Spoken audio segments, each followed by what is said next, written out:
Hello, all, and now continuing along our study of Plato, I want to now discuss the Symposium.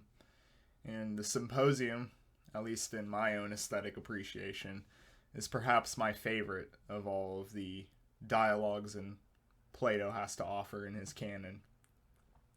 And essentially, it's a beautiful work of art and philosophy, and I quite enjoy comedy, so this dialogue in particular has a very closeness to me, and of course the themes that we will be discussing revolving primarily around love or eros in the Greek is of course of pertinence to really any human being, and the way it's presented here in literary form as well, how beautiful it's written. This is one of, I think, the best works actually of philosophy out there. And of course, everyone says the Republic, and we just did that. And so I figured we'd follow this with the Symposium. Now, the Symposium itself is essentially a group of intellectuals in contemporary Greece at the time, ranging from politicians to authors to, of course, the playwright Aristophanes. Um, and this it's narrated or presented as a secondhand account by Apollodorus, who heard about this party and thought that the conversations were so important within him that he committed it to his own memory to recount it, because this is, of course, an essential dinner party of all of these great intellectuals discussing love. And of course, with that, there is a lot of drinking going on, and excessive drinking to be exact. It's somewhat comparable to having the bright minds of a flourishing college, meeting up to discuss their majors and their different ideas, and of course, with the use of alcohol, it usually devolves from there and ends up, being a rambunctious conversation. And I think artistically expressed here, the setting of this sets us up with, despite the fact that we are talking about very important themes to the human condition, to our way of life and how we think about it, that there is some comedic value here, and it's in the middle of this drunken stupor of a party, and you have the contrast here of erudite, well thought out philosophical discussions also being in the setting of a drinking party. And so the theme here, as mentioned, is what is love? How does love work? What is the importance of love in our everyday human life? And so they settle upon this meeting at Agathon's, who's the host, and it is largely a celebration that he happened to have made the best tragedy in Athens at the time. And so, as a great author in this case, or a playwright, he has achieved a monicum of fame and success to be able to entice all of these other intellectuals, including Socrates, to attend. So he's very prominent at this point. He's very proud of this success and wants to share his literary fortunes, if you will, to his intellectual friends. And there's about 10 or 15 people at this party. Not all of them are going to play a major role. In fact, there's only going to be 6 characters with speeches, I believe. And so they're all gathered around to have a drink to toast the success of Agathon. And on the way to this party, it turns out that Socrates, who's heading over, he suddenly abruptly stops, and he's almost in a sort of vegetative, mind-like state. He's stumbled onto a thought, a sort of thread, if you will, that he wants to unravel in his very robust, abstract mind. And so he stops in his tracks and he's tended to by a friend who decides that he's just going to go forward and arrive at the party on time, because Socrates is just, there's just no dealing with him when he's in deep thought like this. There's nothing that can be done, and so the party goes on without Socrates as he stays there in thought. And so the party begins with them actually formulating what kind of party do we actually want to have. Should it be like the party that we had the night before? And funnily, none of them actually can recall what the party was like the night before. They've had far too much to drink recently, and they can't remember a damn thing. And so they decide that, we're going to settle down tonight. We're going to, not be so inebriated. We're going to just drink a little bit of wine with our supper and just have a comfy evening of discussing ideas. This agreed decision wasn't simply because they had a moment of glimmer of light, the light of day, if you will, intellectually. No, it's simply that their bodies can't handle it. They just they're so tired from the night before that they can't keep up with this lifestyle, and so they're going to hang out tonight. And so this is just a consequence of bodily function, really. This isn't something intellectually stumbled upon, or a sort of yearning for the Platonic virtue to be good. It's just a sort of consequence and reward transaction here. And of course, this is what guides them or leads them astray, really, to how they were going to once again succumb to their vices. We've all heard the story before about someone who's addicted to something, and they wake up the next day, or they have a sudden epiphany, or feel a bit of shame, and they decide that I'm no more this evening. I'm not going to do it, even if just for one night. And then a couple of hours goes by, and they end up right back on it. And you kind of get that echo here that eventually this is going to fall apart. And there's a funny line actually about, with regards to the doctor, the bodily doctor, who he doesn't want to participate in the overindulgence of drinking. He's a doctor after all, but it's mainly to do because he was hungover from the night before. So it's kind of funny. You have another example of comedy being used in tandem to these deep thoughts, and so of course, as I've always suggested when you read Plato, nothing is a mistake in regards to like the setting, or when a specific person speaks up, or when they arrive onto a scene. And so Socrates shows up right after the food and the wine has already started to be poured.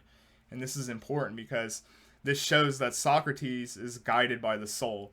He's guided by wisdom and knowledge and the intellect. And so when he has a deep thought, he's going to tend to that first. He's not going to care about how hungry he is. He's not going to care about meeting up with his superficial friends and having a couple of drinks and being a sort of social butterfly. If he has a deep thought that's concerning to him, he's going to tend to that first. That's the foremost. It's the soul rather than the body. And all of these other interlocutors are going to be proven to really be concerned with the eros of the body.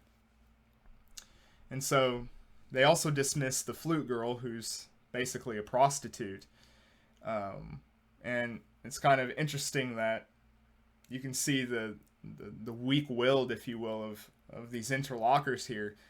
Socrates can be around all of these people and drink heavier than everyone else, and yet it doesn't shake his frame. It doesn't deter him from the philosophical life. With these men, it seems that in order to talk about important ideas and concepts and to have a substantive dialectic, they have to send the escorts away. They have to all agree that we're not going to drink tonight. They have very little in the way of that sort of will to be able to confront the vices and turn them away. They have to resort to these sort of tactics because they can't control their desire. Without alcohol and sex, without these distractions, now they can have these philosophical ideas, especially about love. And so ultimately, they're going to discuss what love is and how do you find it, what's its properties, and our concerns with it. And each one are going to give a conium, which is basically a speech or a sort of praise of something, in this case, love. And each of these speeches from each of these characters, which is typical in Platonic literary dialogues, if you will, with his writings, we're going to get an insight into their soul, their being, and their psyche, and what they actually stand for in regards to these discussions. In a sense, how they feel about love is going to be appear into the souls of these men. So we have in total 7 speeches to get through. Socrates is going to go 6th. We're going to start off with Phaedrus, who is really the instantiation of the silver soul. Now, of course, if you know the bronze, the silver, and the gold that we've talked about in the Republic, and just like with Platonic ideas here, just because of we pick a particular text of Plato doesn't mean that these same analogies and metaphors won't apply. They cross-pollinate in that sort of way. And so you can, say you're stuck with, a concept in one work. If you look at a different work and a different angle of it, perhaps you'll be able to understand it in that new context. And that's, advice I've given to a lot of people with regards to handling Plato. Now, Phaedrus himself is an interlocutor who is quite clever. He's well-spoken. He's the silver representative of the Athenian culture. And so, he's well regarded. He speaks well, and he has a bright intellect that Socrates has recognized. And, he actually is a reoccurrence in the Platonic corpus. And we also have Pausanias, who is a representative of Athenian society, again, with high intellect and being very well written.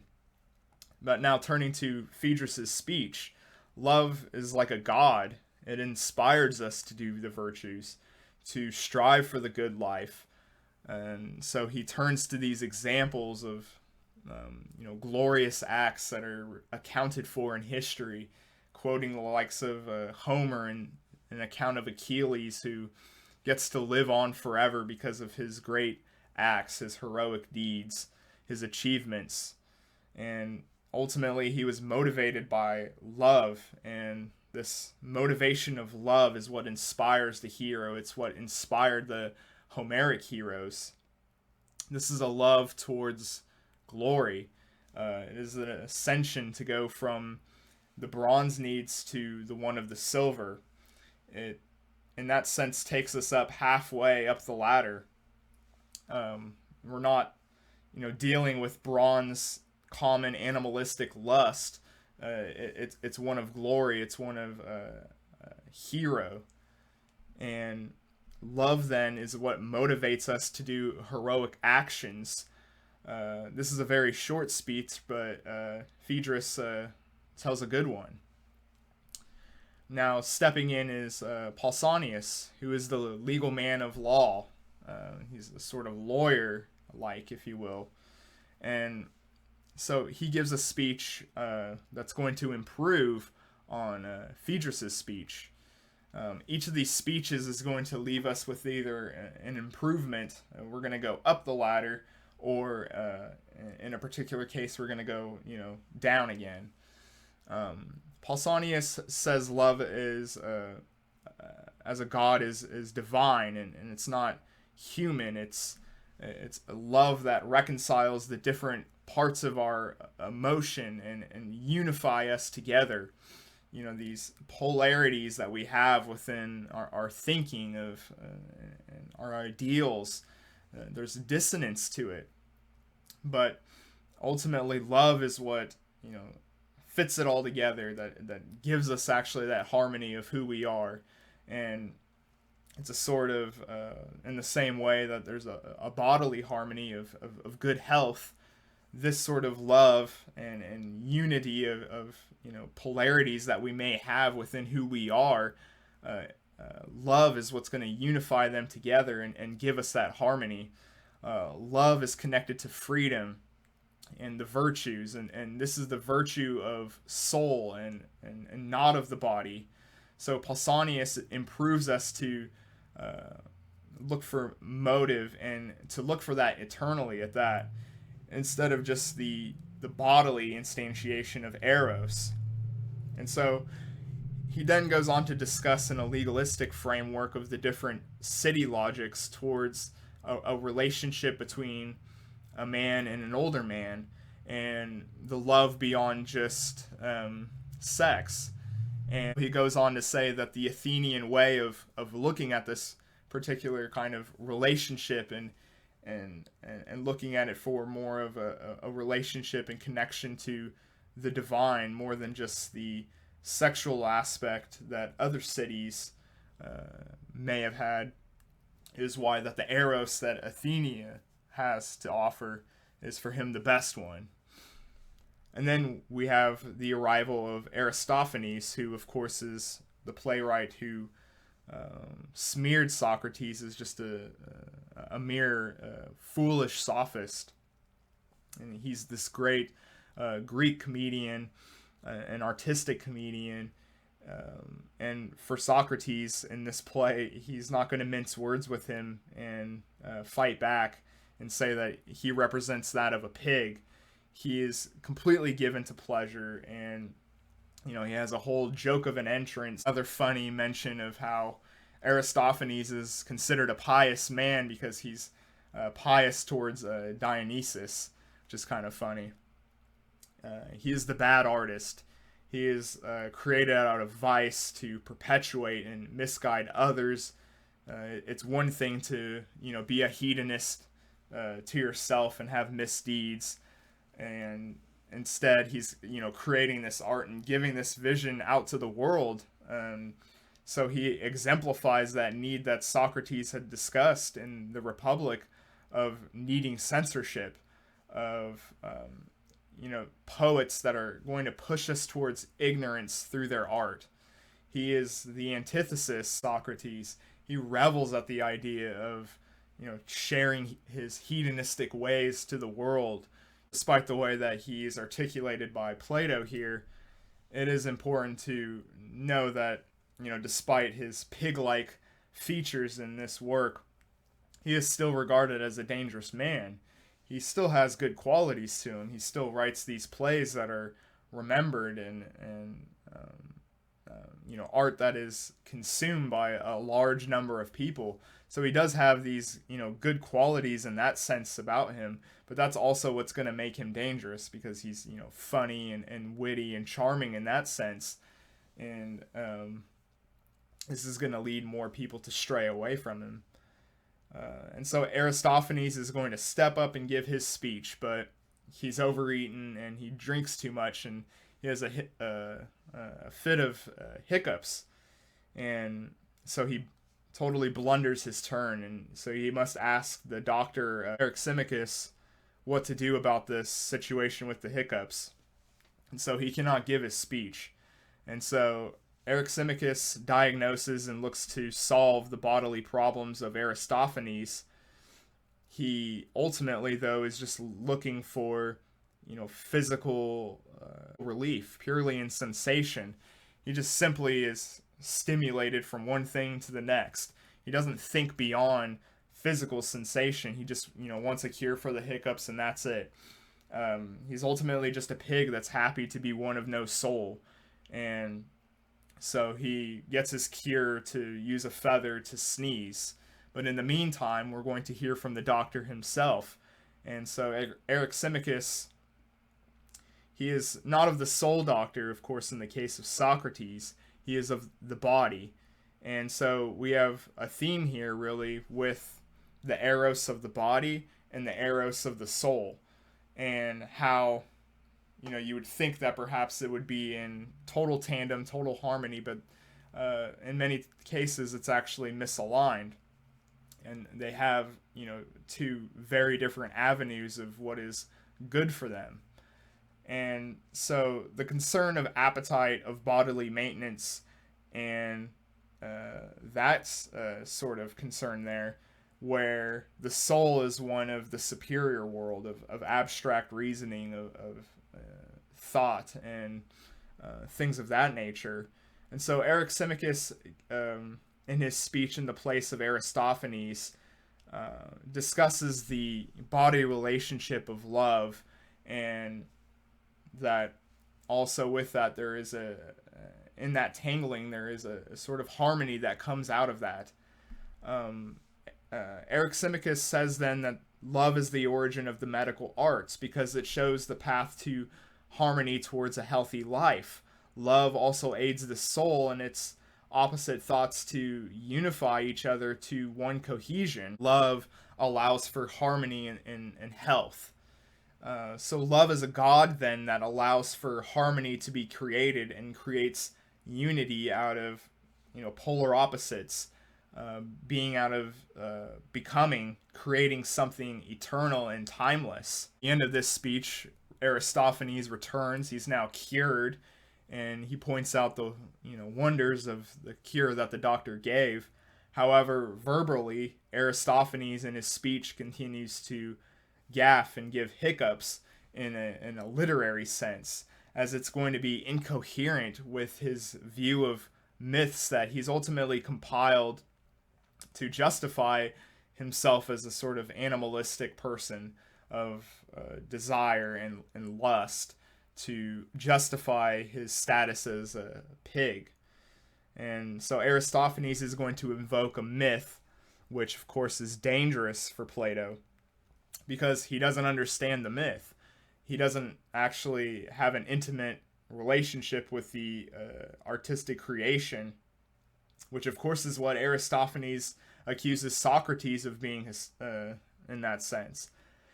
So in the beginning of time, in this myth, we're joined together with 2 heads, 4 arms, and 4 legs, and moved around as such with these extra limbs.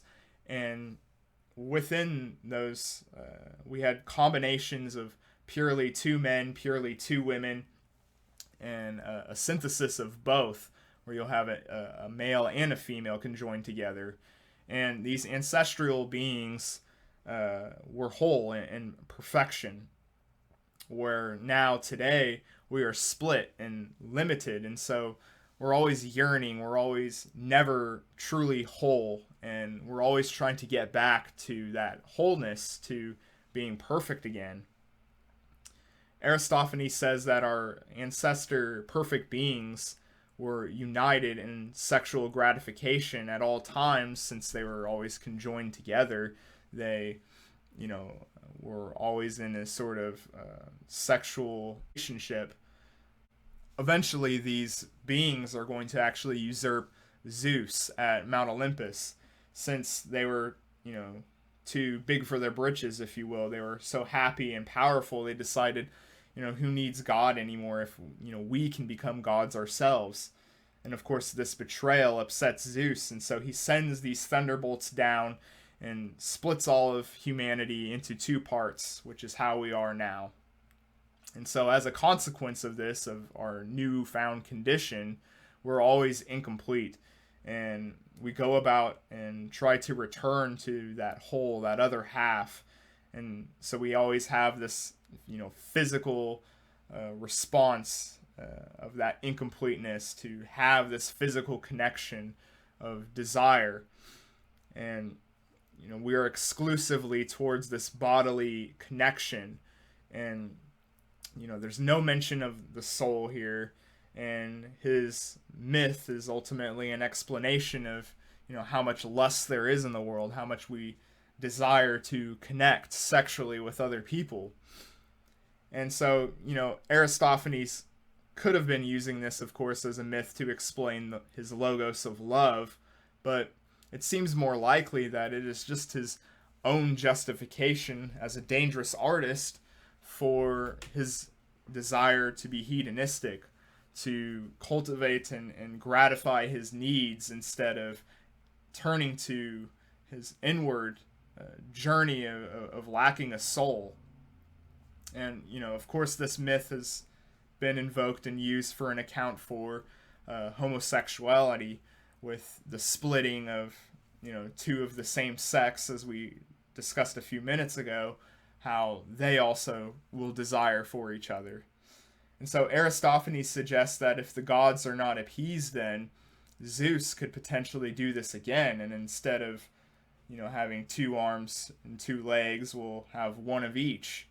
And this will, of course, make movement that much harder, and with that, also having sexual relationships that much harder, which, of course, scares Aristophanes. Aristophanes is also suggested to be a hypocrite, because as he ends his speech, he doesn't want to be critiqued at all. He doesn't want anyone to make fun of him. He doesn't want anyone to joke about his account of love, despite the fact, of course, he had no problem critiquing Socrates, of course, and calling him a sophist, or to make any jokes at his expense, even though he would do so to anyone else in his comedies. And so he's presented that, he's very much a hypocrite. And of course, he's the funniest character in the play, so there's an irony here that, he desperately doesn't want to be made fun of, but of course, he's the most cartoonish character that we have in the Symposium. Redundantly, it's worth mentioning that with Aristophanes' account of love, we've, gone far down the ladder now, where we were making progress before, and it just shows how, dangerous interlocutors like this, and artists, can bring down, a philosophical discussion, or bring down his people around here. So now we return to the host of the Symposium, which is Agathon. And so his speech is going to be that love is God. And now we're returning to, move up the ladder again. And that is the source of wisdom, courage, and moderation. And, of course, with that, justice, which, of course, is, funny enough, the same virtues that you see in the Republic time and time again. And this is a very beautiful, well-done speech. And he departs, and then this leads to Socrates now stepping up to the plate. After, a few more interlocutors kind of, weigh in, Socrates then is going to refute the prior instantiations of love to what his idea is, and that with that we have, somewhat of a synthesis of all the prior dialectics in the speeches, as we move up the ladder here to, yes, there are pieces and parts that were true in the other speeches, but perhaps they were misguided. And Socrates equates the Agathon speech to Gorgias, and it's kind of backhanded, because Gorgias is this great sophist, and he's considered this great liar of Greece. He is essentially downplaying the speech, and within a few interjections here with his famous Socratic method, he's going to prove that Agathon, just like most artists, aren't going to know what he's actually really talking about at all, and he's going to look rather foolish. Socrates then, in his speech, is going to say that he learned love from a woman named Diotima, who taught him love is not a god, because love yearns for perfection. But if gods are already perfect beings, if they're already made perfect, why would they yearn for such a thing? Love may not be a god or simply bodily lust, but it is actually of spirit, and it is an avenue which connects, and it's the connection from the spiritual and how it unifies the dissonant elements of our soul to other people. It is the mediation of the heavenly earth and this worldly. It is between the gods to the men. The men are yearning up for the godlike perfection, and there's a connection there between the two that is guided by the spirit of love. Unlike all of the other speeches, it's important to note that Platonic love is presented as sexless, because this is ultimately about the union of the soul as opposed to mere physical sexuality. In these speeches, they talk, of course, about homosexuality and that sort of connection, as well, of course, with hetero relationships. And it's, an important, but ultimately, needs to be identified that as we've moved up here in our idea of love, this is beyond now the physical bodily. And so Platonic love, in that sense, is sexless, because it's the union of the souls, and is a yearning for the eternal, for something that doesn't just succumb to space and time, it is beyond just the body. So this Platonic love is the attempt at perfection of your soul, and the soul of who you have made union with, your lover. And Socrates says that he loved and learned from Diotima that love is the yearning for immortality, to hold in place something forever. This world that is guided by becomings, in this world of space and time. Love then gives us that glimpse of something that is permanent, of something that is enduring. And when we fall in love, it is of our soul, insofar that it justifies the need for that perfection, or the permanent, or the universal, or the form of the beautiful. In that sense, we are moving to reality, to the eternal of knowledge, of beauty, and the light of day outside of the cave, to talk with the Republic here. And so Diotima calls this the ladder of beauty, this move up. It is the attractive force within us that forces us to, acknowledge that we don't want to be in the shadows, to actually want to see the real appearances. It is that driver that we yearn for, with our account of knowledge, of beauty, and in that sense. And so this extended to mortality is how, we love without the presence of someone anymore. Think about the passing of a relative. They aren't physically around anymore, yet you still love them. Diotima and Socrates, in their pursuit of understanding love through this interaction, through this dialectic, is that example of the Platonic love.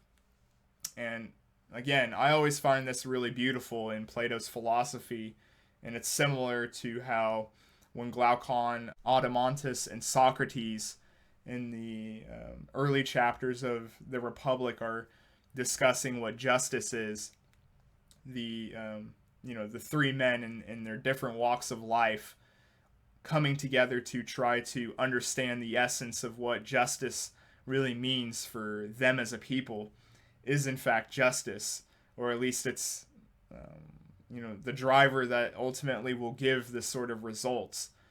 And in this sense, that same sort of journey here with the dialectic, with the interaction of their two souls coming together to understand love, is also well within that path of Platonic love. And with that, we cannot move up the divided line until we love the way that Socrates thinks that we should love. Now, as Socrates is wrapping up here, we have the entrance of Alcibiades. And Alcibiades is the bad man. He's similar to how you would think of Thrasymachus in the Republic. Alcibiades is the destroyer of cultures. He's sort of like that Spenglerian last man, if you will. He has beautiful physical attributes, and he's very charming. He's your usual slick back hair politician, if you will, today.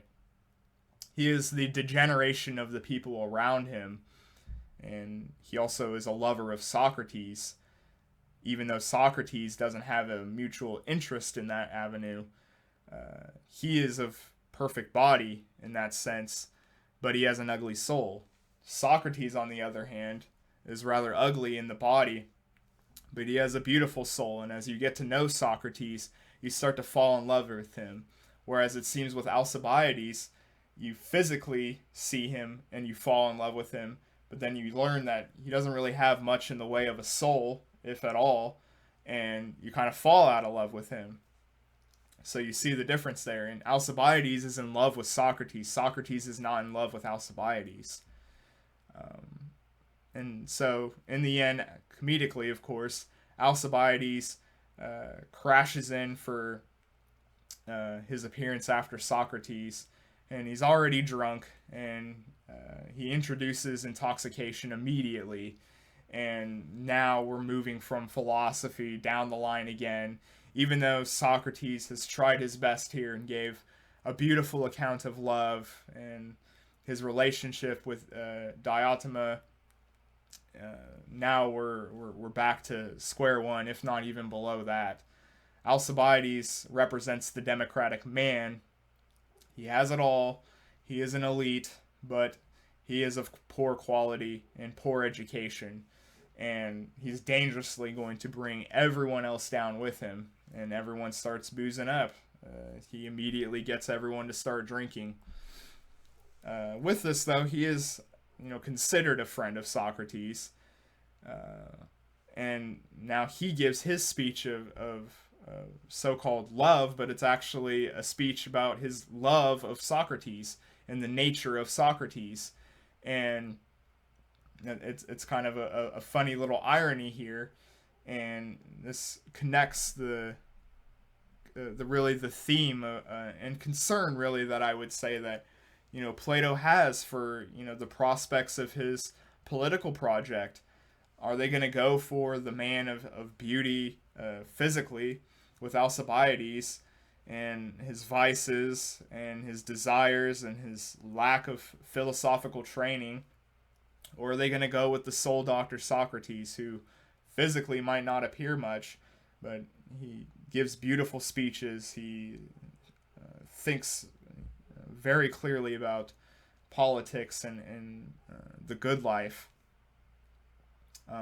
And, of course, they devolve into a drunken stupor and, fall for the charming, handsome man.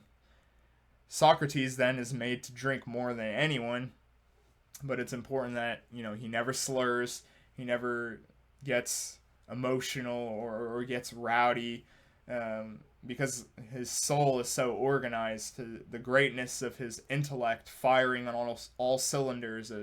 His thirst for wisdom and knowledge is what guides him, not vices, not just simply desire, and so he doesn't stray at all. Alcibiades talks about his relationship with Socrates, and he wants him as a lover, and he's tried several times to seduce him, and Socrates turns him down and even mocks him sometimes, and this just drives him that much more mad that he can't have Socrates, even though he's beautiful and he gets everything he wants. Socrates bluntly tells him that he wants beautiful souls, and he's not interested in what Alcibiades has to offer physically. And there is somewhat of an interesting bit here with Alcibiades is obviously very vain, but yet he does love Socrates. He himself, even though he represents everything against the soul, really, he's still allured to the soul. He still loves Socrates. He still wants to be with Socrates. And this just goes to show that, even someone like Alcibiades, the allure of a great soul is proven to be the most desirable, to be really beauty personified in that sense. And even someone like Alcibiades will recognize that. And Socrates is trying to really talk him out about politics. He thinks that he's ill-equipped, and Alcibiades feels shame and questions whether he should engage in politics, and he should be focused on cultivating his soul. Alcibiades, historically, and this goes to the history of the Peloponnesian War, he made this wonderful speech persuading to attack Syracuse, and it ends up being a complete disaster, and they lose the war, and ultimately he ends his culture, and it had to do with his passion and his lack of soul and lack of knowledge that's going to harm his entire culture around him and lead to an embarrassing disaster. Socrates is trying to improve him, though, and unfortunately he really can't. And so the bad influence around Alcibiades brings everyone down, even to their death, as they all listen to him. And it's funny that also at this stage is when the democratic mass, or the herd, if you will, as I've always seen it, breaks through the walls of this party.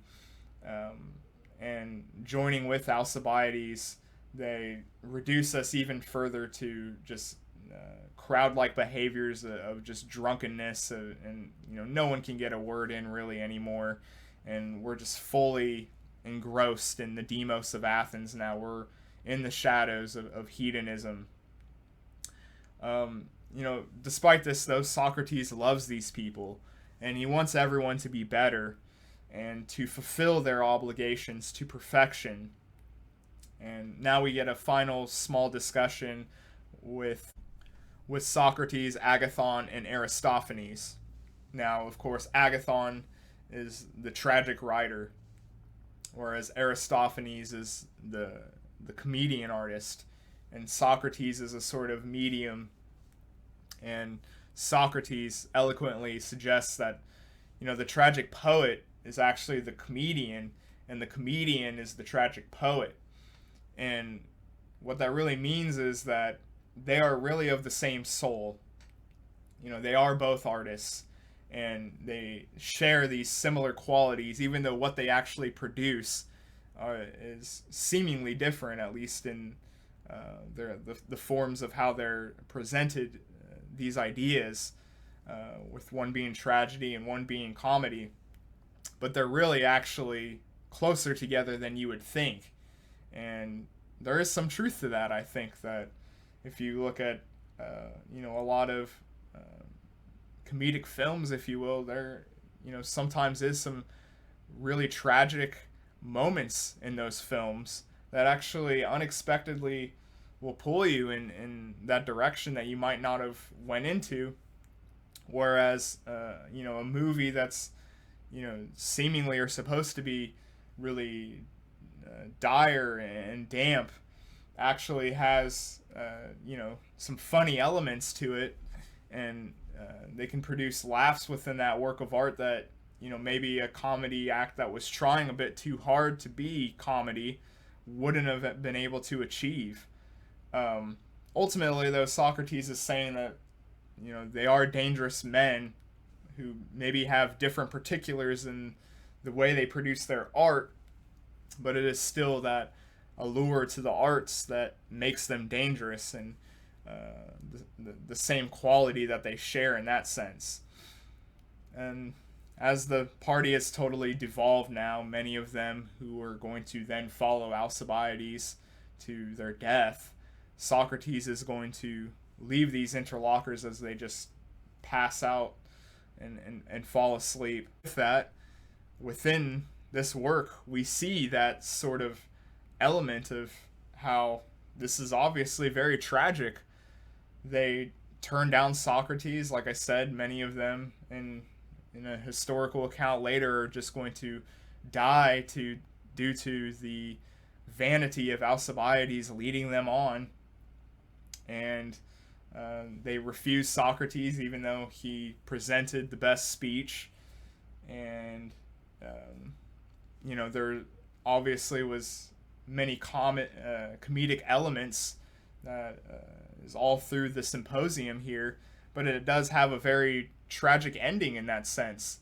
And so we see that artistic representation be a danger, and what is the importance of the soul and how that is going to play into the meaning of our political order, and how that plays into the state of philosophy. And the other important theme, of course, is the importance of love and excellence of the soul as opposed to lust. And with that, I think that really ends our discussion here on the Symposium. This is, again, is one of my favorite works, really, in all of philosophy. And so I hope you guys give it a chance, or you just explore these ideas if you already are familiar with them. And make sure to like, comment, and subscribe, and I'll see you for the next video.